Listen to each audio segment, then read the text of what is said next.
Germany's $2 billion ghost company. The Wirecard scandal explained face mask. Wirecard was Germany's rising fintech star, a digital payments company that promised to take on PayPal and win. At its peak, Wirecard was worth over $24 billion, listed on Germany's DAX index, the elite club of companies like BMW and Siemens. Investors were confident. Politicians praised them. The media celebrated their CEO as a tech visionary. But in reality, it was all a lie.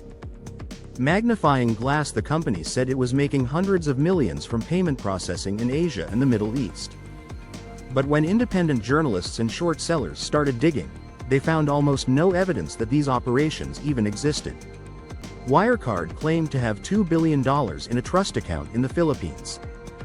But when auditors demanded verification, the banks said, "We've never heard of this account." Downward trend, the money didn't exist. And neither did the profits.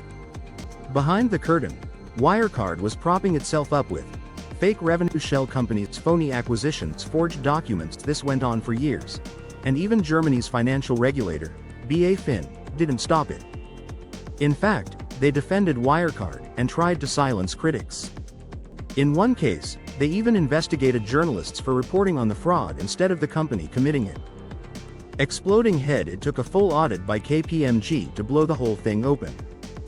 And once they admitted they couldn't verify $2 billion in assets, the house of cards collapsed.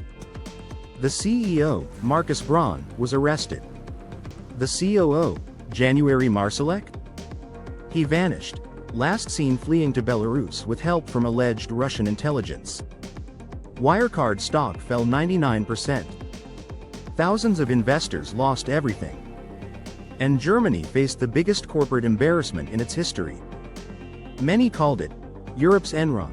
But here's the worst part. Wirecard's fraud was an open secret in some circles, and yet no one stopped it. It wasn't just a scam, it was a system failure at the highest level. Face mask, this is inside the scam, where billion-dollar lies get exposed, one collapse at a time.